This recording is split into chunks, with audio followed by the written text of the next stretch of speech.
Franklin Graham, Reverend Franklin Graham, for leading us in prayer. So once again, had a little problem. And thank you to Service. Alveda King, the niece of the great Dr. Martin Luther King.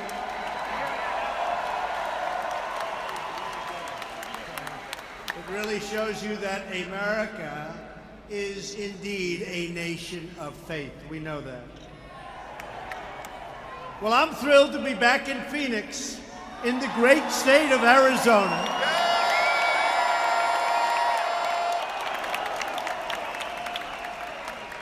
With so many thousands of hardworking American patriots. You know, I'd love if the cameras could show this crowd, because it is rather incredible. It is incredible.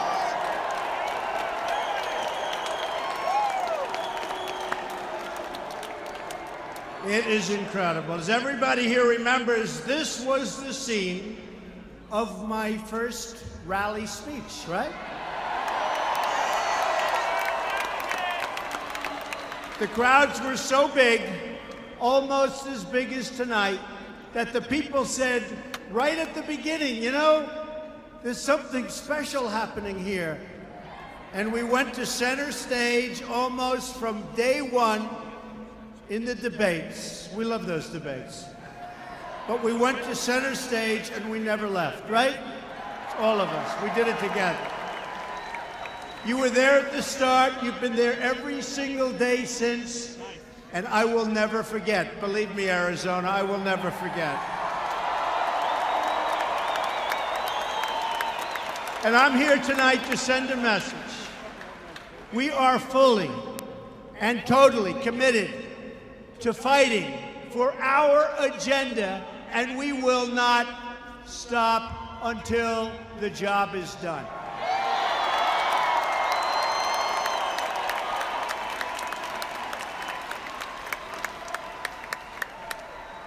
This evening, joined together with friends, we reaffirm our shared customs, traditions, and values. We love our country. We celebrate our troops. We embrace our freedom. We respect our flag. We are proud of our history. We cherish our Constitution, including, by the way, the Second Amendment.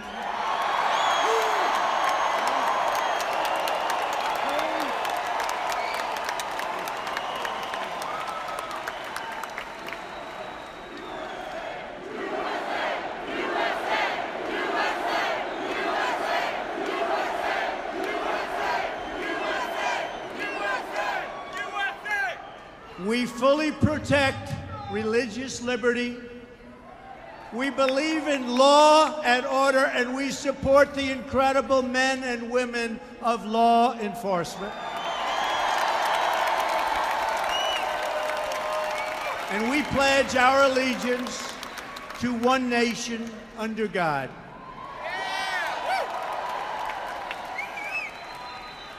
You always understood what Washington, D.C. did not. Our movement is a movement built on love. It's love for fellow citizens. It's love for struggling Americans who've been left behind, and love for every American child who deserves a chance to have all of their dreams come true. From the inner cities to the rural outposts, from the Sun Belt to the Rust Belt, from east to west and north to south, our movement is built on the conviction that every American from every background is entitled to a government that puts their needs first.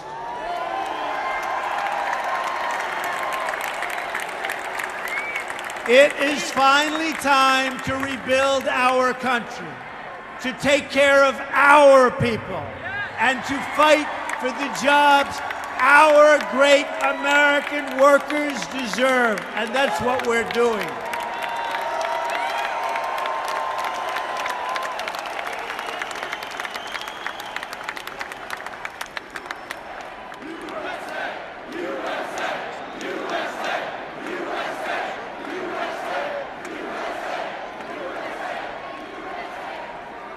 After our amazing election victory, the forgotten men and women, remember we used to talk about the forgotten men and women before the election? Guess what? They're not forgotten anymore, right? Anymore. No, they're not forgotten anymore, folks. In fact, they're trying to figure you out. They're saying, the obstructionists, how do we get them to vote for us? I don't think that's going to happen anytime soon. We believe that every American has the right to live with dignity. Respect for America demands respect for all of its people. Loyalty to our nation requires loyalty to each other. We all share the same home, the same dreams, and the same hopes for a better future. A wound inflicted upon one member of our community is a wound inflicted upon us all. You saw last night. You saw last night. Did anybody watch last night?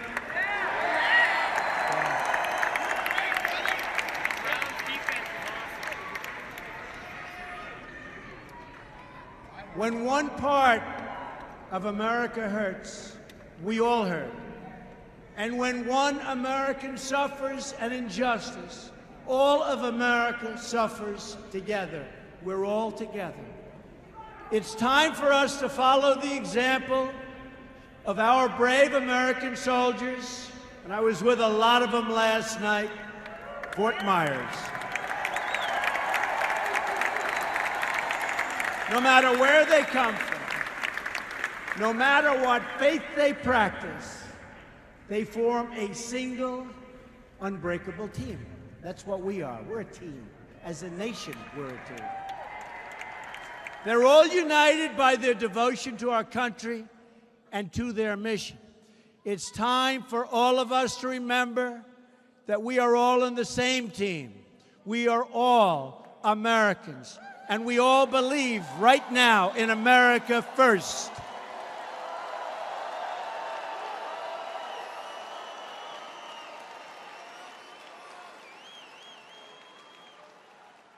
And it's happening, and it's happening fast. I see all those red hats and white hats. It's all happening very fast. It's called Make America Great Again. You see what's going on.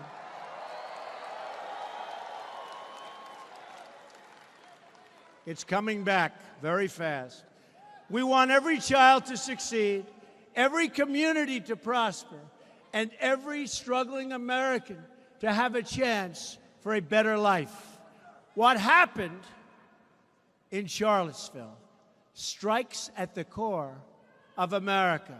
And tonight, this entire arena stands united in forceful condemnation of the thugs who perpetrate hatred and violence.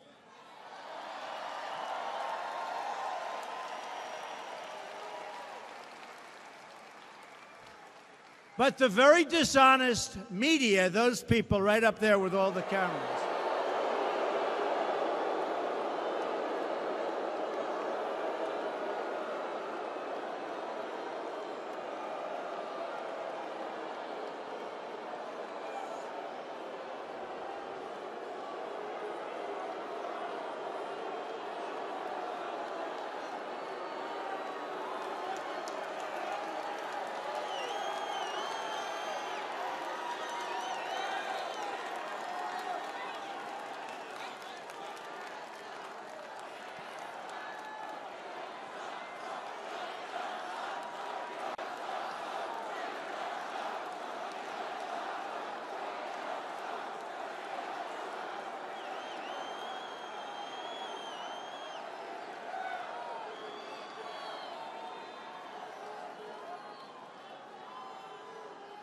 so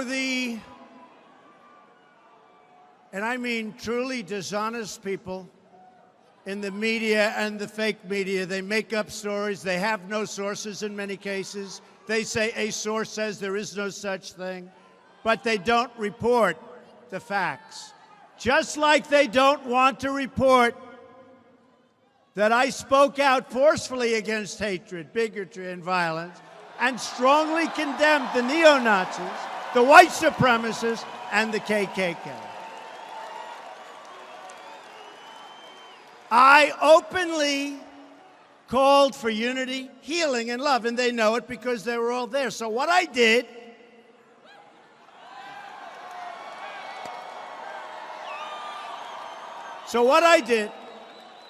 is I thought I'd take just a second, and I'm really doing this more than anything else, because you know where my heart is, okay? I'm really doing this to show you how damn dishonest these people are.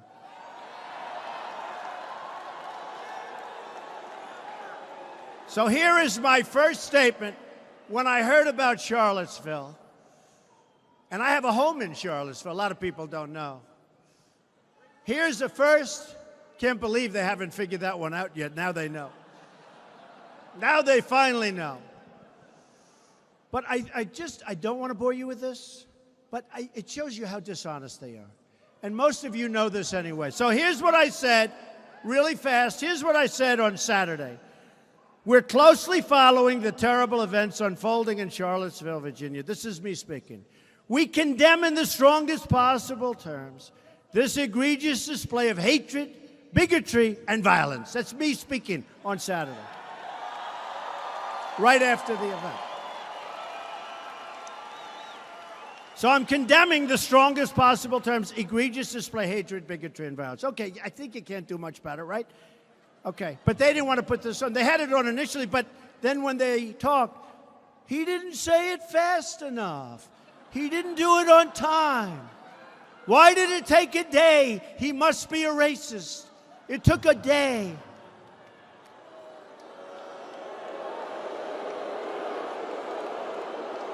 Dishonest people. So here is me. I hope they're showing how many people are in this room, but they won't. They don't even do that. The only time they show the crowds is when there's a disruptor or an anarchist in the room. I call them anarchists. Because believe me, we have plenty of anarchists. They don't want to talk about the anarchists. So this is me. It has no place in America. I'm talking about hatred, bigotry, and violence. It has no place in America. What is vital now is a swift restoration of law and order and the protection of innocent lives. No citizen should ever fear for their safety, security in our society, and no child should ever be afraid to go outside and play or be with their parents and have a good time. This is me speaking.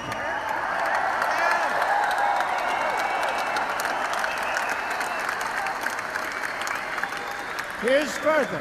This is on Saturday, the first one. I did this 3 times. We have to come together as Americans with love for the nation and true affection. Really, and I say this so strongly, true affection for each other. I didn't say true affection for you and you. I said for each other, all of us, all of us, all of us. But they don't report it. They just let it go. Above all else, we must remember this truth. No matter our color, creed, religion, or political party, we are all Americans first. We love our country. We love our God. We love our flag.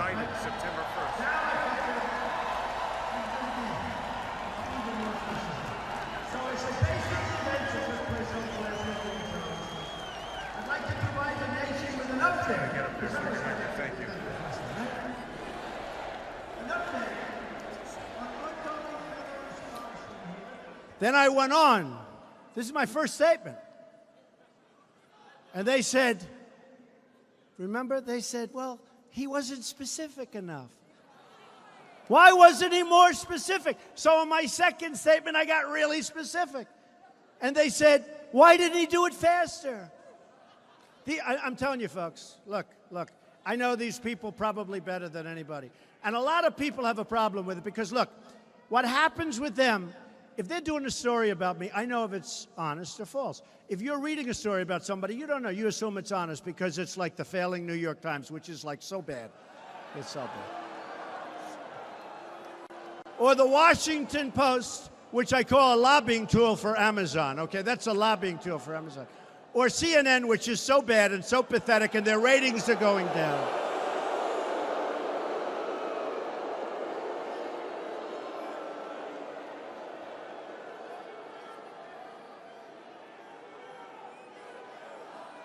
Right?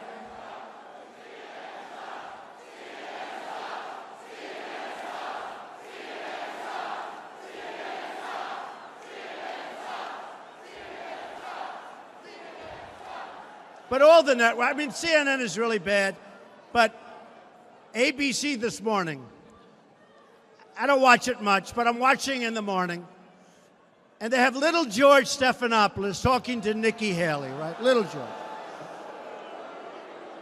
And he talks about the speech I made last night, which, believe it or not, got great reviews, right? They had a hard time. They were having a hard time because it was with soldiers. We were somber, we were truthful, we were saying things, and it really did. So he talked about it for like that much. Then he goes, let's get back to Charlottesville. Charlottesville. And Nikki was great. She's doing a great job, by the way. So now, I say we have to heal our wounds and the wounds of our country. I love the people of our country, the people, all of the people. It says, I love all of the people of our country.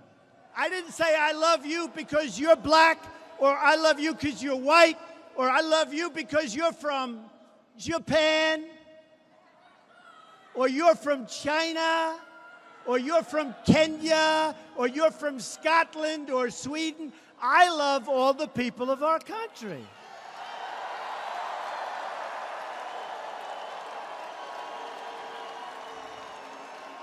So I said, here's this is, by the way, folks, this is my exact words.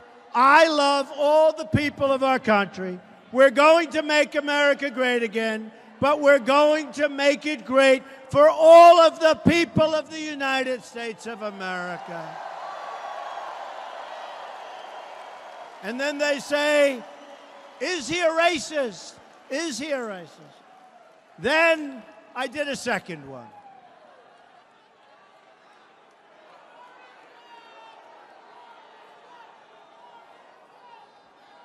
So then I did a second one. Don't bother, it's only a single voice and not a very powerful voice.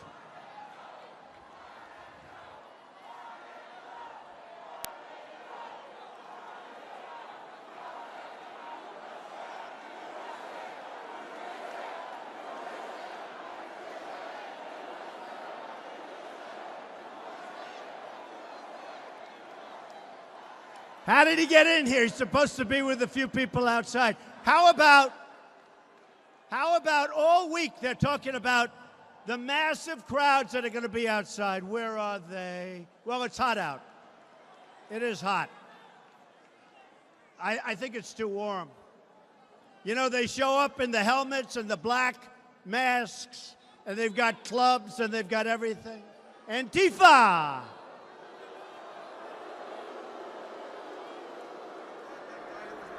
So on August the 14th, so that was it, and I said all people, I love all people, everything, right? September 1st. Now I figure I'm going to do it again. I'll be even more specific.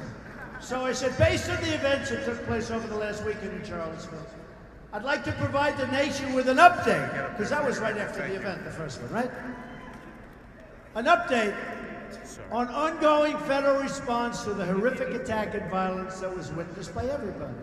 To anyone who acted criminally in this weekend's racist violence, you will be held fully accountable. Justice will be delivered.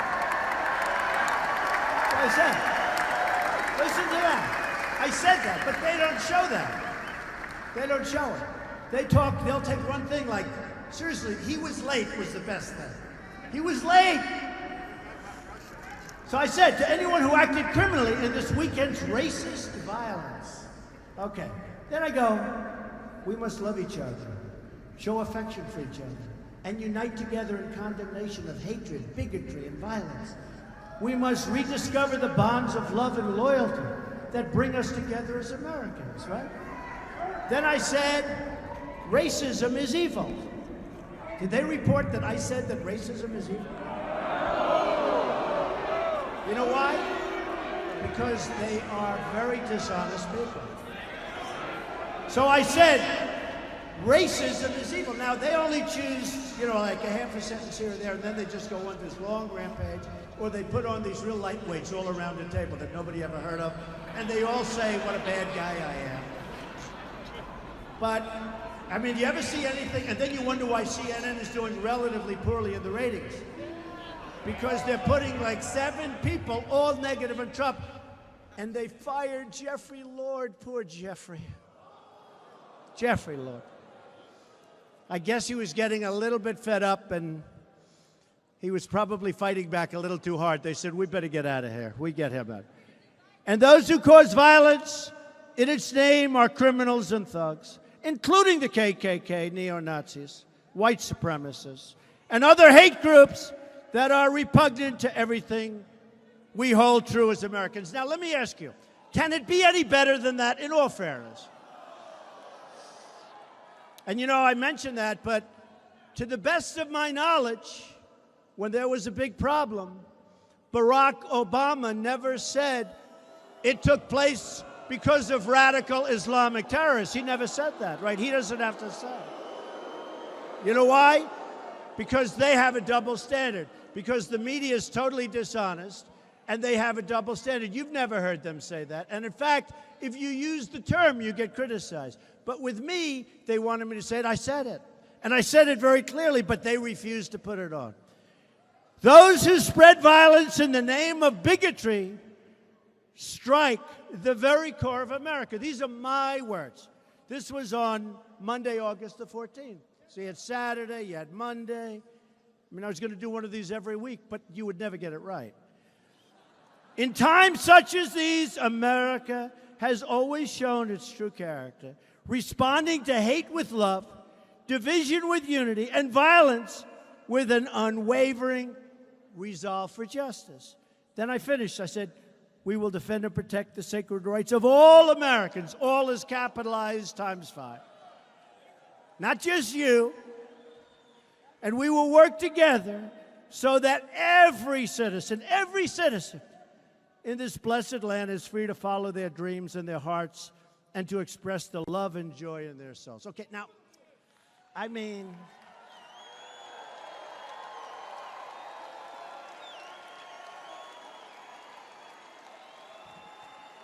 so they were having a hard time with that one because I said everything. I hit them with neo-Nazi. I hit them with everything. I got the white supremacists, the neo-Nazi, I got them all in there. Let's see. But yeah, KKK, we have KKK. I got them all. So they're having a hard time. So what did they say, right? It should have been sooner. He's a racist. It should have been sooner. Okay. So it should have been. So then, the last one, on Tuesday, I did another one. We condemn in the strongest possible terms this egregious display of hatred, bigotry, and violence. It has no place in America.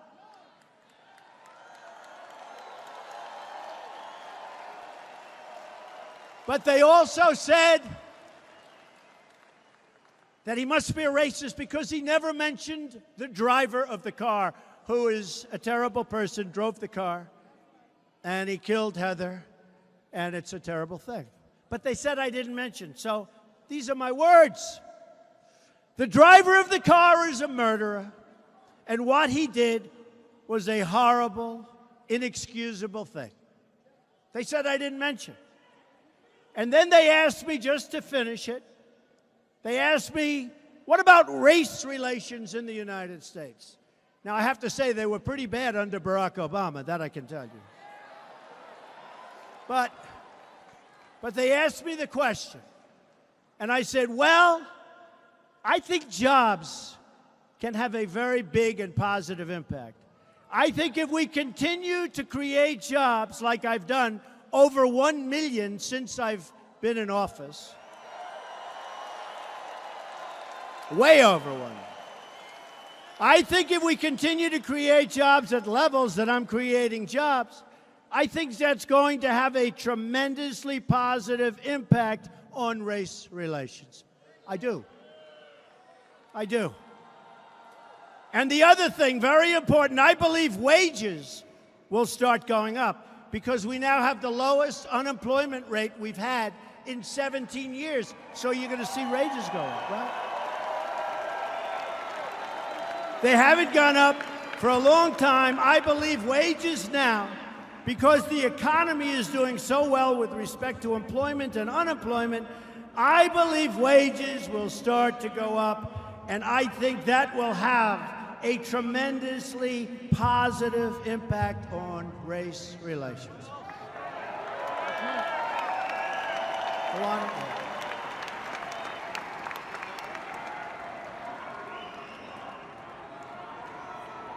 So that was my words. Now, you know, I was a good student.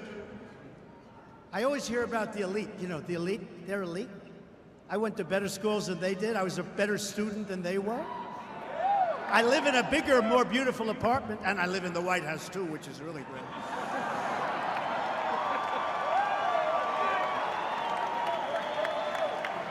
I think, you know what? I think we're the elites. They're not the elites. So the point is, and I didn't want to bore you because you understand where I'm coming from. You people understand. But the point is that those were 3 different. There were 2 statements and 1 news conference. The words were perfect. They only take out anything they can think of, and for the most part, all they do is complain. Make them but talk they don't about put on those Iran. words, and they don't put on me saying those words. The media can attack me, but where I draw the line is when they attack you, which is what they do. When they attack the decency of our supporters.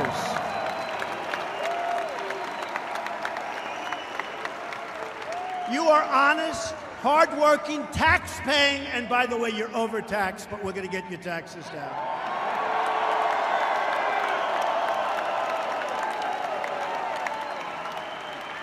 You're tax-paying Americans who love our nation, obey our laws, and care for our people. It's time to expose the crooked media deceptions and to challenge the media for their role in fomenting divisions. And yes, by the way,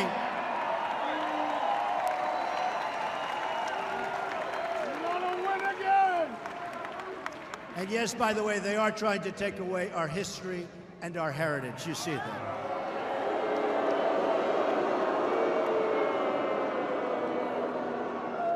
And I say it, and you know, we're all pros. We're all like, we have a certain sense. We're smart people. These are truly dishonest people. And not all of them. Not all of them. You have some very good reporters. You have some very fair journalists. But for the most part, honestly, these are really, really dishonest people. And they're bad people. And I really think they don't like our country. I really believe that. And I don't believe they're going to change, and that's why I do this. If they would change, I would never say it. The only people giving a platform to these hate groups is the media itself and the fake news.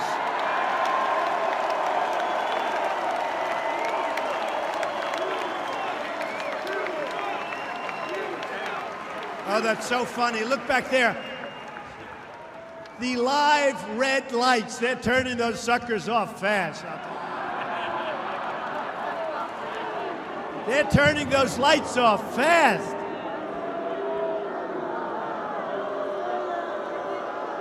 Like CNN does not want its falling viewership to watch what I'm saying tonight. I mean, the advantage I have is that we do have a big voice. And you know, they're always saying, like, Twitter or social media.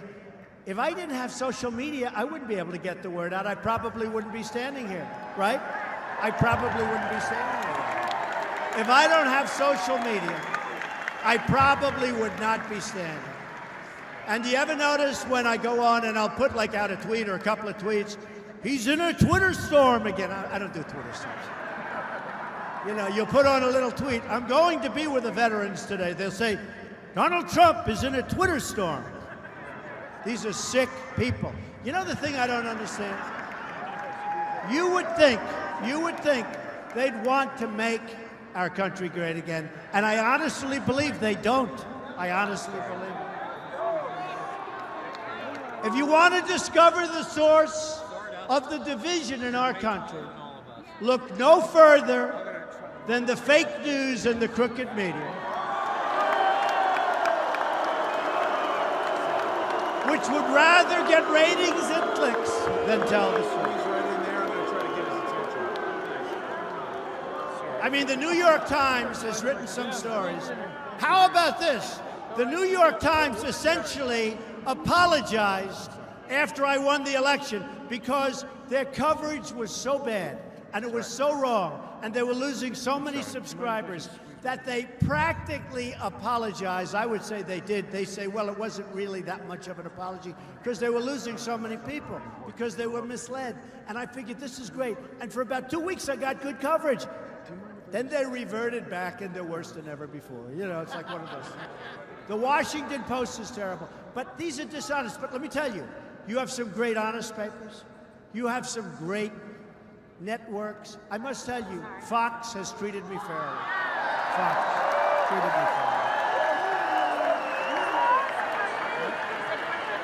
They've treated me fairly. Hey, I'll let you know. You know what? Someday they might not treat me fairly, and I'll tell you about it, okay? But they've treated me fairly. And I don't mean all good. I get plenty of bad on Fox, too. But at least it's within reason. And Hannity, how good is Hannity, he said. How good is Hannity? And he's a great guy, and he's an honest guy. And Fox and Friends in the morning is the best show, and it's the absolute most honest show. And it's the show I want. Not only does, oh boy, those cameras are going off. Oh, wow. Why don't you just fold them up and take them home?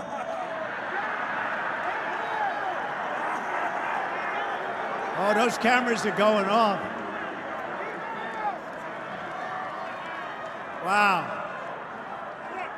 Make them talk about it. That's the one thing. They're very nervous to have me on live television because this can't happen. Now, you know what? I'm a person that wants to tell the truth. I'm an honest person, and what I'm saying, you know, is exactly right. Not only does the media give a platform to hate groups, but the media turns a blind eye to the gang violence on our streets, the failures of our public school, the destruction of our wealth at the hands of the terrible, terrible trade deals made by politicians that should have never been allowed to be politicians.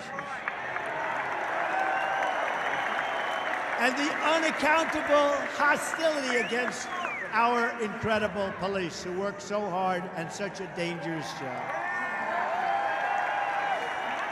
My administration is committed to the idea that all Americans have the right to live in safety, security, and peace. We believe in the rule of law because we know that freedom cannot exist if our people are not safe. And how safe are you at a Trump rally?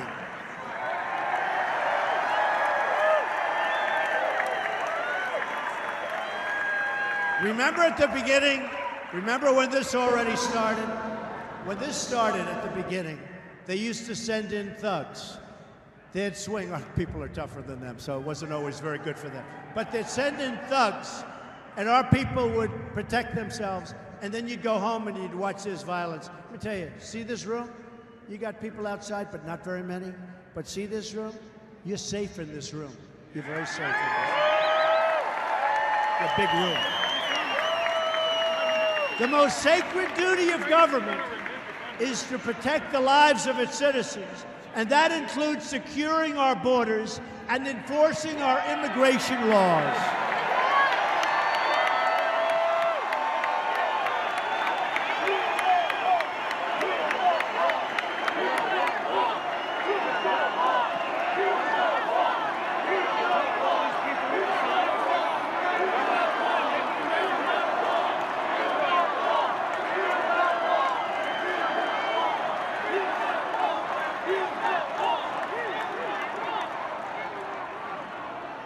Talk about him. By the way, I'm just curious. Do the people in this room like Sheriff Joe?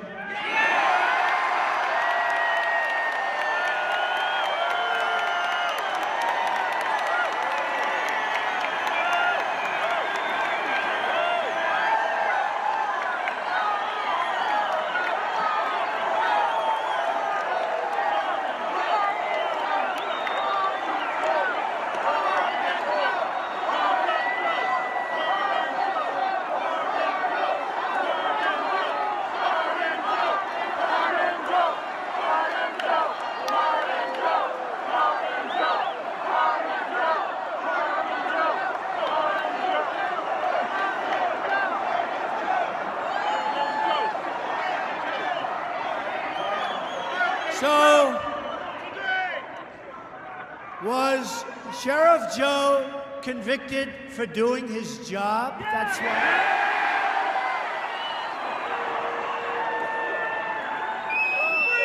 He should have had a jury, but you know what? I'll make a prediction. I think he's going to be just fine, okay?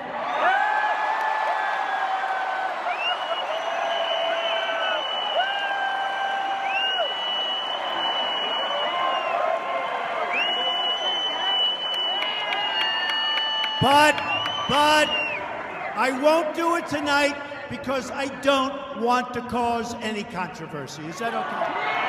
All right? But Sheriff Joe can feel good. The people of Arizona know the deadly and heartbreaking consequences of illegal immigration. The lost lives, the drugs, the gangs, the cartels, the crisis of smuggling and trafficking. MS-13, we're throwing them out so fast, they never got thrown out of anything like this. We are liberating towns out on Long Island. We're liberating. Can you imagine? In this day and age, in this country, we are liberating towns. This is like from a different age. We are taking these people. They don't shoot people because it's too fast and not painful. They cut them up into little pieces. These are animals. We are getting them out of here. We're throwing them in jails and we're throwing them out of the country. We're liberating our towns. You've seen it. You've lived it. And you elected me to put a stop to it. And we are doing a phenomenal job of putting a stop to it. That I can tell you. After years of defending other countries' borders, can you believe we fight for other countries? We want to defend their borders. We're finally defending our own borders. And we're showing compassion for these struggling American workers who are now starting to see the light because plants are coming pouring back into our country. And by the way, we're doing a lot of good work on that, but a lot of people are coming back in. We have Foxconn, they make the iPhones, as you know, for Apple, and so many companies are building now in our country, including the auto companies who are coming back. Years of uncontrolled immigration have placed enormous pressure on the jobs and wages of working families. And they've put great burdens on local schools and hospitals. While this may be good for a handful of special interests, it's unfair to working people of all backgrounds all throughout our country. We want every American community to succeed, including our immigrant communities, but they can't do that if we don't control our borders. That's right. Earlier today, I visited with the incredible men and women of ICE and the Border Patrol during a visit to Human Sector. I was over at the Human Sector. It was hot. Like 115 degrees. I'm out signing autographs for an hour. I was there. That was a hot day. You learn if you're in shape. If you can do that, believe me. And they actually told me, actually, sir, it's relatively cool today. Can you believe that? But it was great. And I met with the Border Patrol and I met with ICE, and these are incredible people, the job they do.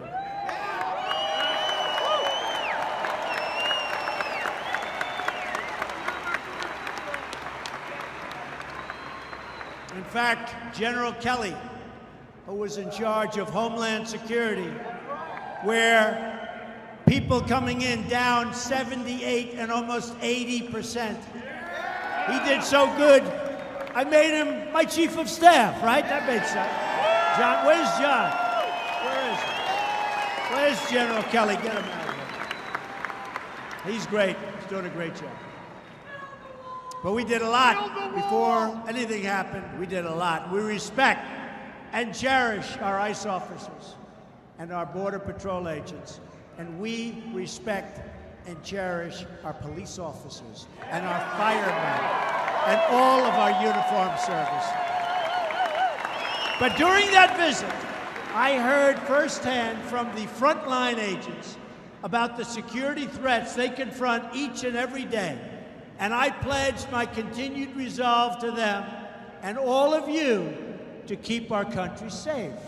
All around the nation, I have spent time with the wonderful Americans whose children were killed for the simple reason that our government failed to enforce our immigration laws, already existing laws.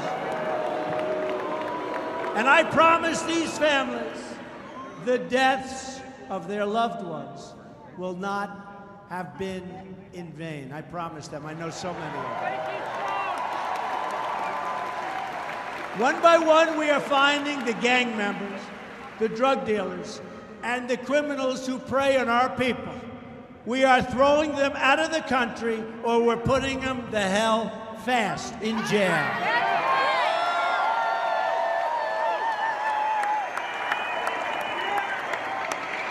We are cracking down on these sanctuary cities that shield criminal aliens, finally.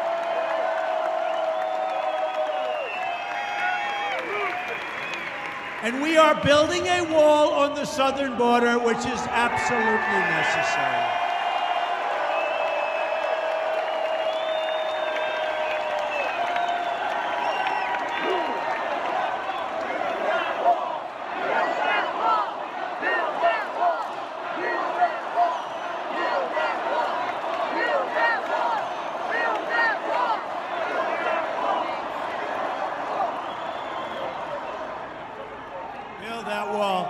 Now, the obstructionist Democrats would like us not to do it, but believe me, we have to close down our government. We're building that wall. Let me be very clear to Democrats in Congress who oppose a border wall and stand in the way of border security. You are putting all of America's safety at risk. You're doing that. You're doing that. Again, the Border Patrol today, I said, how important is the wall to some of the folks? I met with a lot of them. And they looked at me, they said, it's vital. It's vital. It's so vital. And you know, we have walls. I don't know if you know, we're already starting to fix a lot of the walls we already have, because we don't have to rebuild them. And we want walls that you can see through in a sense. You want to see what's on the other side. But we're starting to fix a lot of the walls. We've done a lot of work. But I said to them, how are we doing and how important are the walls? And they said, Mr. President, you have no idea. It is desperately needed. We're going to have our wall. We're going to get our wall.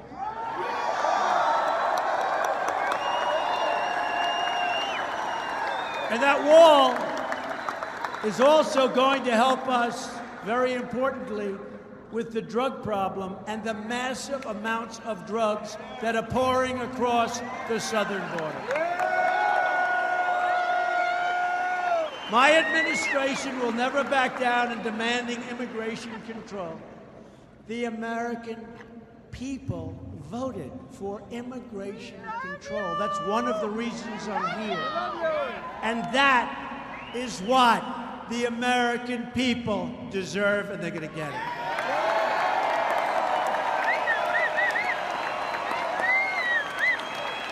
So you put pressure, but believe me, one way or the other, we're going to get that wall. Immigration security, is also a matter, remember this, of national security. That's why we're implementing tough new vetting and screening protocols to keep radical Islamic terrorists out of our country.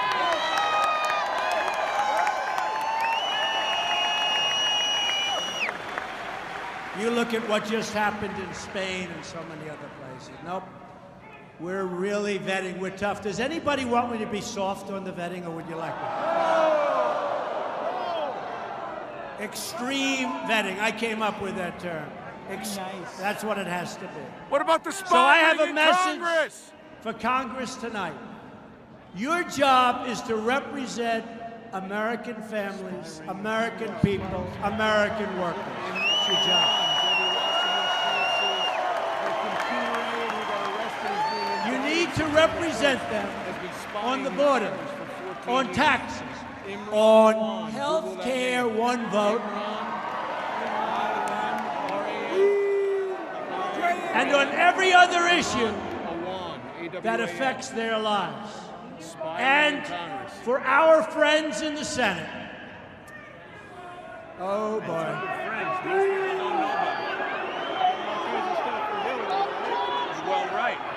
The Senate, remember this, look, the Senate, we have to get rid of what's called the filibuster rule. We have to. And if we don't, the Republicans will never get anything passed. You're wasting your time.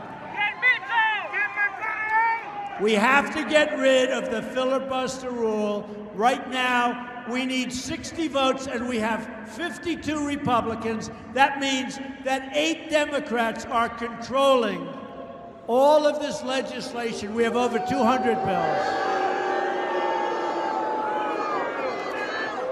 And we have to speak to Mitch, and we have to speak to everybody. And I want to tell you, we have some great Republican senators. We really do. And they fought like hell to get that thing approved. They fought. They really did. They really fought. Now, even on health care, because of reconciliation, which you don't know, it doesn't matter, it's a trick. We needed 51 votes. But when you need 51 and you have 52, and we include the vice president, who always votes with us, he's the greatest. But you have no margin. But some of the best things in healthcare require 60 votes. So even when you say we're voting on healthcare, like across state lines, purchase across state lines, one of the most important things, I've been talking about it for 2 years during debates. It gives competition. Insurance companies come in, your prices go way down. Arizona is a disaster in terms of the price increase of your insurance, 116% increase. You got to get rid of the filibuster rule. You got to go to a majority. You got to go to 51 votes. And if they don't do that, they're just wasting time. All of the Democrats in Congress, that's the only thing they do well. They do one thing well. You know what it's called? They have no ideas. They have no policies. They obstruct. That's all they do. Their word is, we resist. They don't resist. They obstruct. It's all they're good at.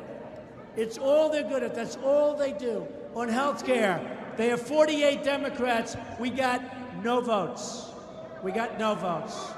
And it would have been great health care. And by the way, would have been great health care for Arizona. Would have been great.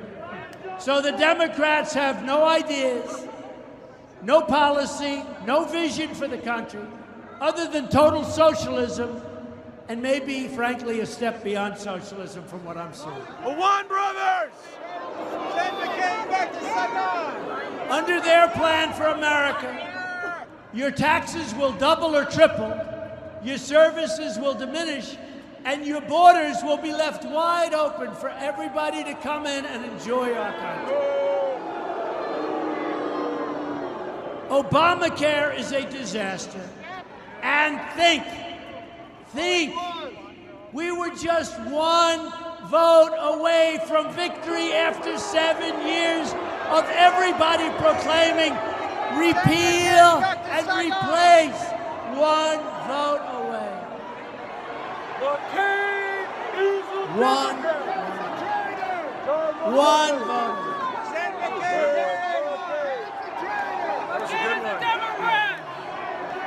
We were one vote away. Think of it. 7 years. The Republicans, and again, you have some great senators. But we are one vote away from repeal. Drain that swamp! Drain that swamp! Drain that swamp! Drain that swamp! Drain that swamp! Drain that swamp! Drain that swamp! Drain that swamp! Drain that swamp! Drain that swamp! Drain that swamp! But you know, they all said, Mr. President, your speech was so good last night. Please, please, Mr. President, don't mention any names. So I won't. I won't.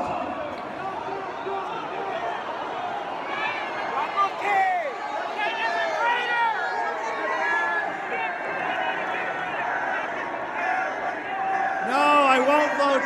One vote away. I will not mention any names. Very presidential, isn't it? Very presidential. And nobody wants me to talk about your other senator, who's weak on borders, weak on crime. So I won't talk about him. Nobody wants me to talk about him. Nobody knows who the hell he is. And now, see, I haven't mentioned any names. So now, everybody's happy. But we are going to get rid of Obamacare. I will never stop. One vote! I will never stop. We're going to get rid of Obamacare.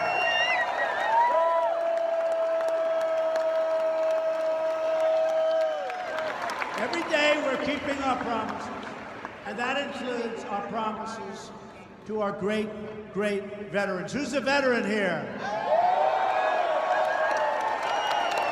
It's getting better. Getting really good. Nobody's fixed it. Nobody's been able to do. And remember, I'm only here for less than 8 months. You know, when they talk about Obamacare, it was years. When they talk about Hillary Clinton, spent 8 years trying to.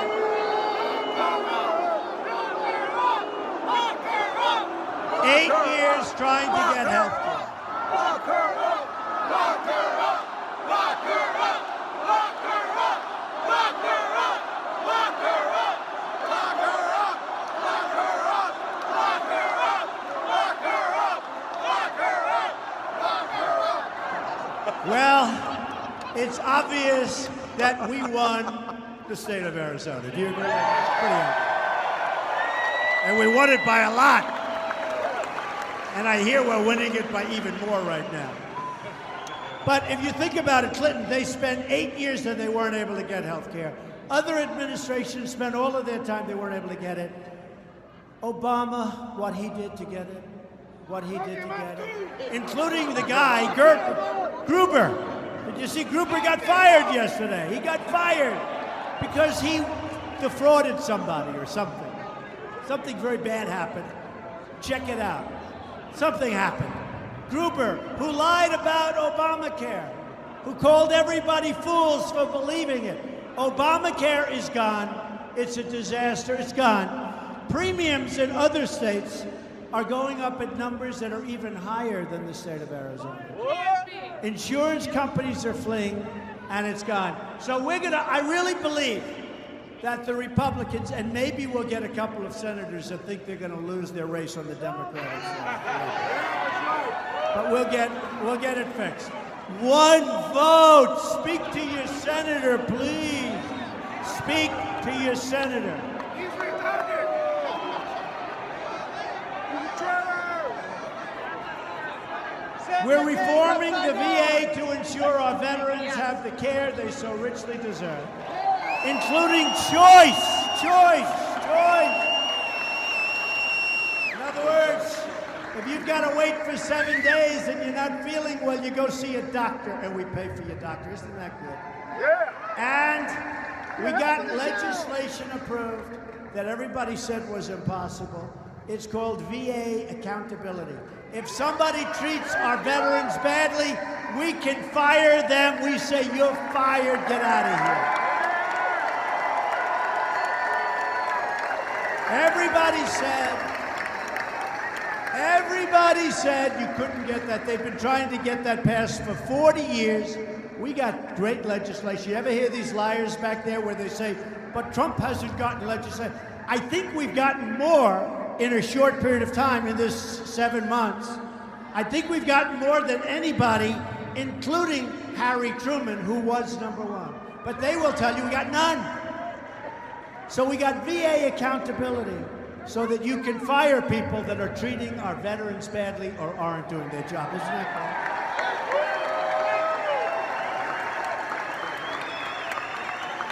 We've also obtained historic increase in defense spending to prevent and deter conflict. We believe in peace through strength. We're building up our military like never before.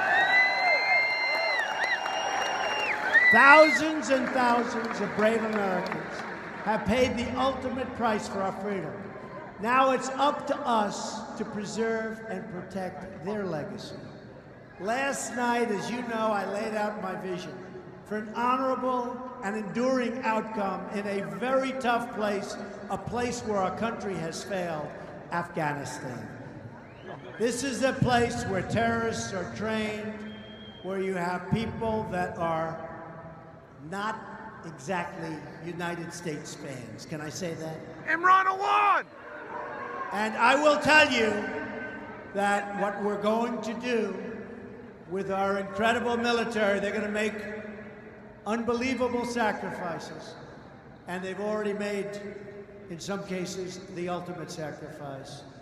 But we're fighting for them. Our war fighters deserve the tools they need and the trust they've earned to fight and to win. Fight and to win.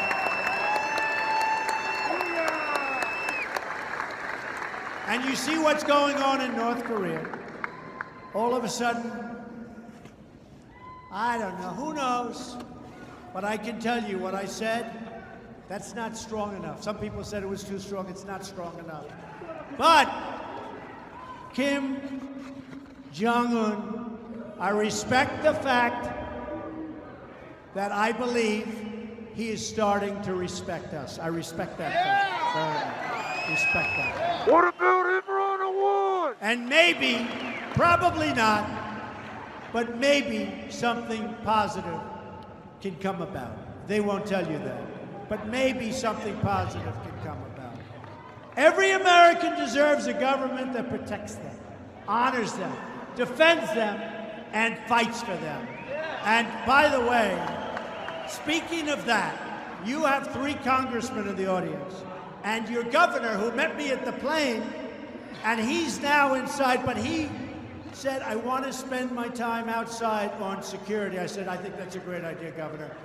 But not that many people showed up, so I don't think it should be much of a... But you have a hell of a governor, Governor Ducey. You have a great governor. And we have 3 congressmen, a friend of mine who has been so great to me, Trent Franks. Where's Congressman Franks? Where is he? Get up.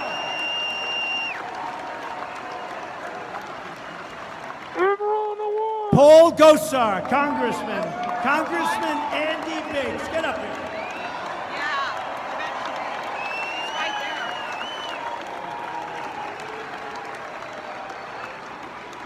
Talk about the spy ring in Congress! That's as mega as the phone gets.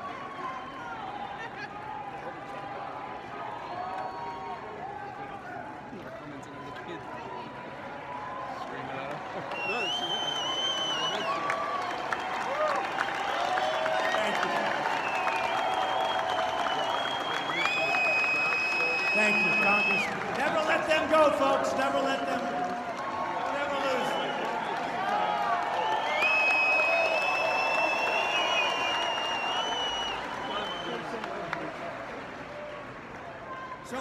Washington, we're taking power out of the hands of donors and special interests and putting that power back into the hands of the people that voted for us. Okay? The same failed voices in Washington who oppose our movement are the same people who gave us one terrible trade deal after another, who gave us one foreign policy disaster after another, who sacrificed our sovereignty, our wealth, and our jobs. We don't need advice from the Washington, D.C. swamp. Stop the spy ring! We need right now to drain the swamp. That's what's happening. Imran Washington is full of people who are only looking out for themselves. But I don't come You know who Imran to Awan is? Washington for me. You know, I've had a great He's a spy life. I've had in great Congress. success. I've You got to get enjoyed him in my life. jail. Most people think I'm crazy to have done this. Get Imran out of concert! Imran Awan out of Congress! Imran Awan! And I think they're right. Imran Awan! And I enjoy it because we made so much. I don't believe that any president has accomplished as much as this president in the first 6 or 7 months. I really don't believe it. You count to 3 and then we'll go. You count to 3.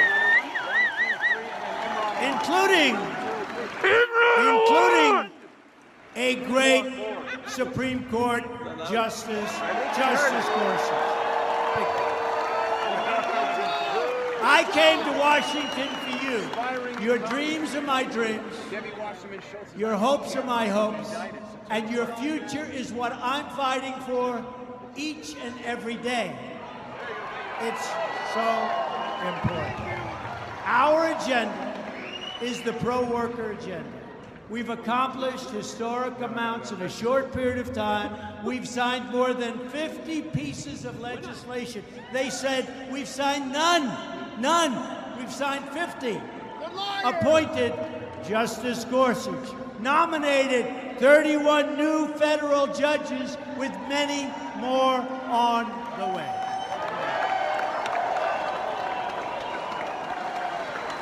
So importantly, we have aggressively canceled job-killing regulations, and we're unleashing job-creating American energy like we've never unleashed before. What about We've Imran ended Awan? the war on beautiful, clean coal, and it's just been announced that a second brand new coal mine where they're going to take out clean coal, meaning they're taking out coal, they're going to clean it, is opening in the state of Pennsylvania, the second one.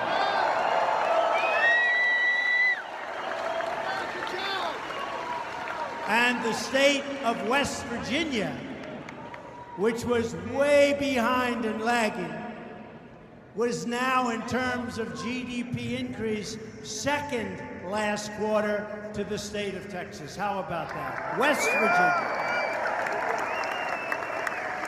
And they have a great governor in West Virginia, Governor Jim Justice, who just quit the Democrats and joined the Republican Party.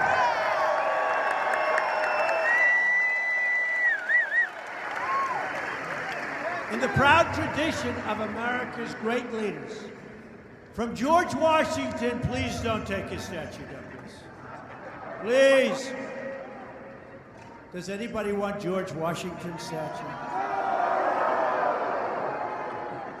No. Is that sad? Is that whole sad? What about Imran Awan? To Lincoln, to Teddy Roosevelt. I see they want to take Teddy Roosevelt's down to. They're trying to figure out why. They don't know. They're trying to take away our culture. They're trying to take away our history. And our weak leaders, they do it overnight.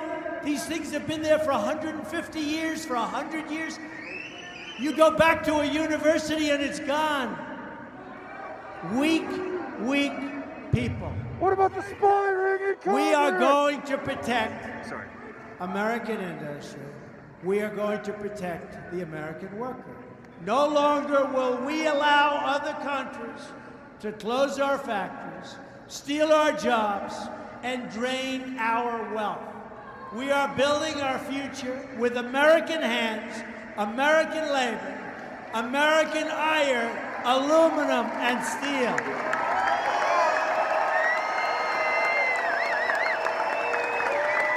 We will buy American, and we will hire American.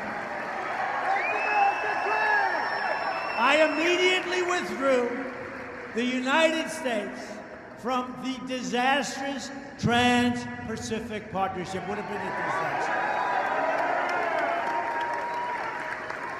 And you know that one of the worst deals that anybody in history has ever entered into. Little kids getting pissed off. We have begun formal renegotiation with Mexico and Canada on NAFTA. And I must be honest, and I've been talking about NAFTA for a long time, and I'm sorry it's taken 6 months, but we have to give notice. You have to see this. We have to give notice. And after the notice is given, you have to wait a long time. Then you have to give another, then you have to wait a long time. Anyway, we started 2 days ago. Bob Lighthizer. Personally, I don't think we can make a deal because we have been so badly taken advantage of. They have made such great deals, both of the countries, but in particular Mexico, that I don't think we can make a deal. So I think we'll end up probably terminating NAFTA at some point. Okay. Probably. But I told you from the first day, we will renegotiate NAFTA or we will terminate NAFTA. I personally don't think you can make a deal without a termination, but we're going to see what happens, okay? You're in good hands, I can tell you. We are unleashing American energy, and I withdrew the United States from the job-killing Paris Climate Accord.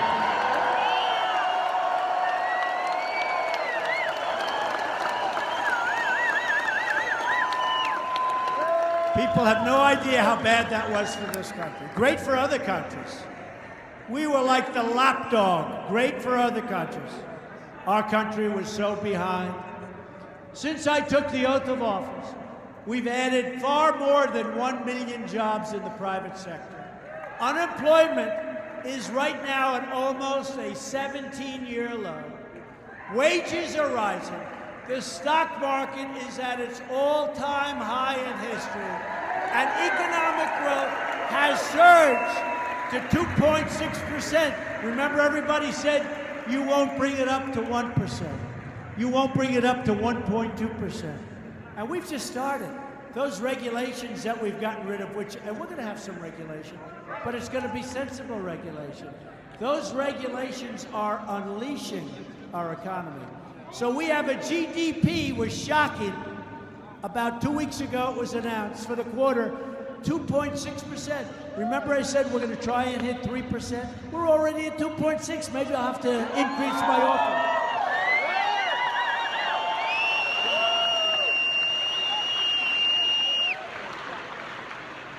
And so many of those people, you know, the Economic Council, when it got a little heat with the lies from the media, they sort of said, oh, we'll take a pass. Well, not all of them, but some of them did. But I remember the ones that did. But they'll say, we'll take. But people are now calling me. People that have been like, we'll take a pass. Don, can we get together for lunch? Let's do it privately instead of through a council. These people just don't get it. They are calling, and they're saying, how about getting together privately? They like it better. Why should they be on a council? You know, that's the way it is, folks. That's Lock the way up it is. Imran To bring Awad. more jobs and industry to our shores, we are committed to passing the first major tax reform in over 30 years.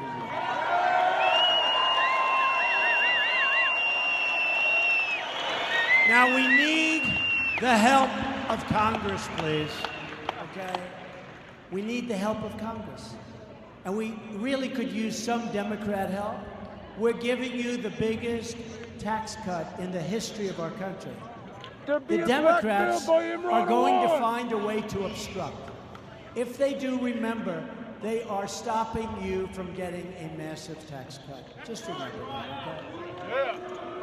America's crushing business tax is a massive, self-inflicted economic wound. We have one of the highest business tax rates anywhere in the world, pushing jobs and wealth out of our country.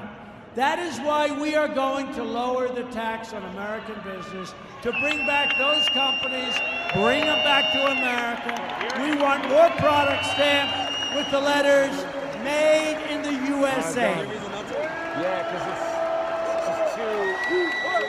Yeah. We also want everyday Americans to be able to keep more of their own money. So for the Democratic senators, especially the ones where I won their states by 20 and 30 points, I really hope you're going to come over to our side because, again, when you have 52 Republicans, if you lose like 2, that's the end.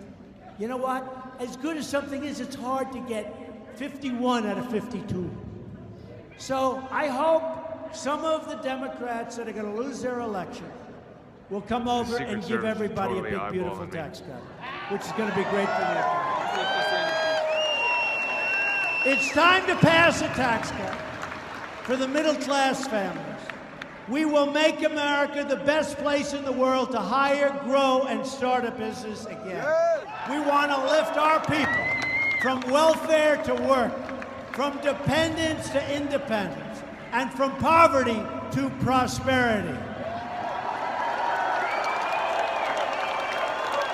We're going to do an infrastructure bill. We will build gleaming new roads, bridges, highways, railways, waterways, all across our beautiful land. Our greatest creations, our most incredible buildings, our most beautiful works of art are just waiting to be brought to life. American hands will build this future. American energy will power this future. We have become an energy exporter for the first time ever just recently.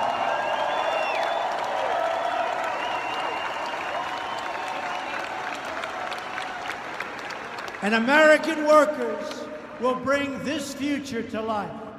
We are the nation that dug out the Panama Canal, won 2 world wars, put a man on the moon, and defeated communism.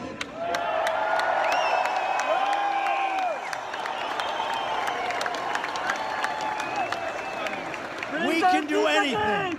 We can build anything. And we can dream anything. It's time to remember what our brave soldiers never forgot. Americans share one flag, one home, and one glorious destiny. We live according to the same law, raise our children by the same values, and we are all made by the same Almighty God.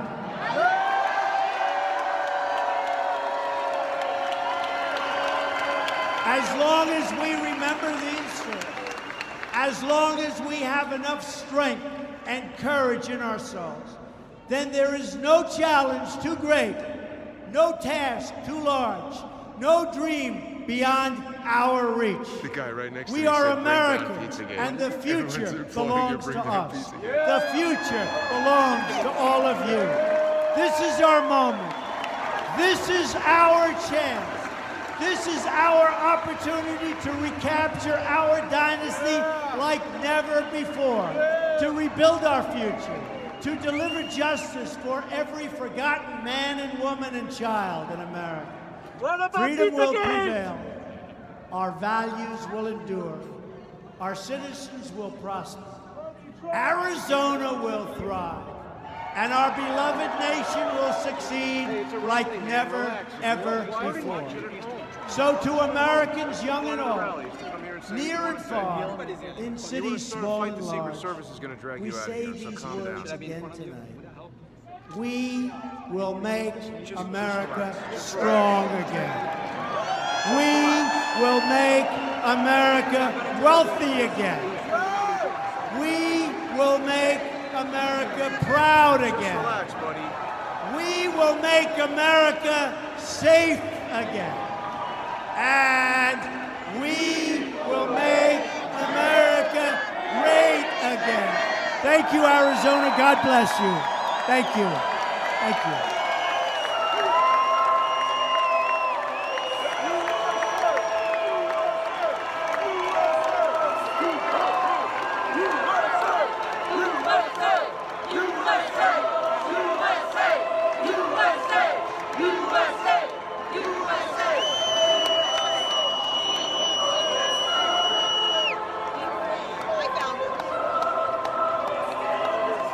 Lock up Imran Awad! Lock up Imran Awad!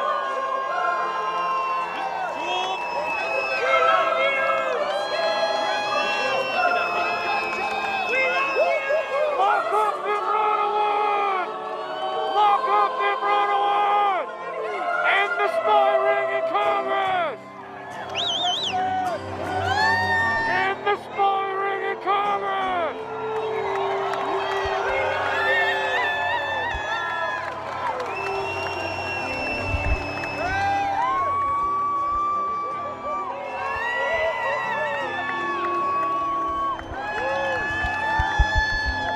Yes, I hear you. Hey, man, take it easy. 1, 2, 3, 4, I'll see you 5, 6, later. 7, 8, 9, 10.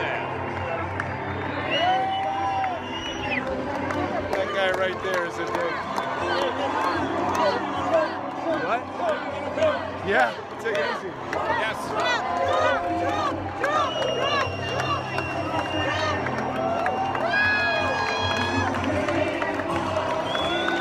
Well, there it was, everybody. The Donald Trump Phoenix, Arizona rally. I don't know why he plays this song.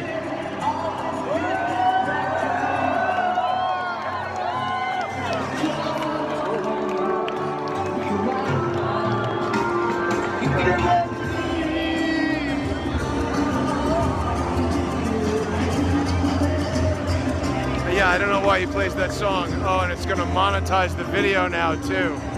Oh well. Mick Jagger probably needs the money. I think I might have lost my voice.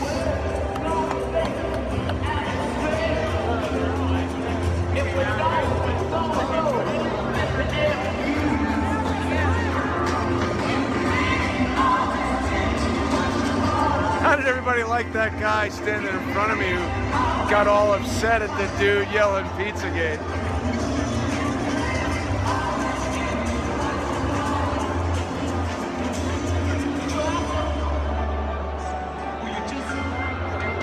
So if people like this, you should go back into the archives of Crowdsource the Truth and look for, I went to a Trump rally at the Venetian. And also, I did a thing called Trump VR, where it was almost exactly like this, but it's 3D and 360. If you've got like a Samsung Gear VR, you can be right there, standing among the deplorables with me at the Trump rally.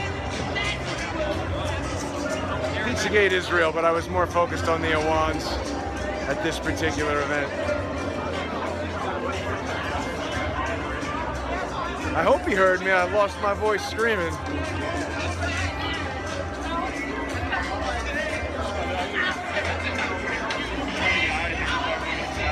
Man, what would they do if there was a fire in this joint?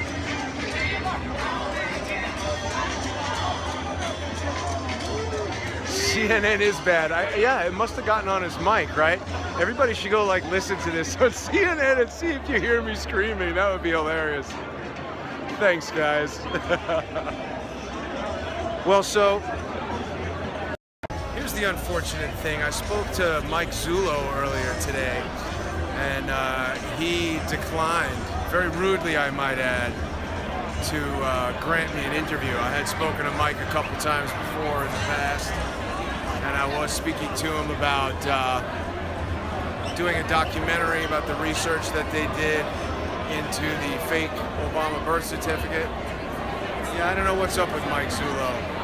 I don't think he wants me poking around asking about his research. I definitely think that the birth certificate is fake, but it took me about 20 minutes to figure it out. Why did it take him 5 years? I guess he's getting paid by the hour. All right, everybody. Thanks for watching tonight. That's it. I'm going to head back to the hotel and go to sleep. And thanks so much to the very generous sponsor that sent the money late last night to buy the plane ticket. I really appreciate it, and I think everybody does. 285 people watching. Thanks, everybody. Oops, sorry.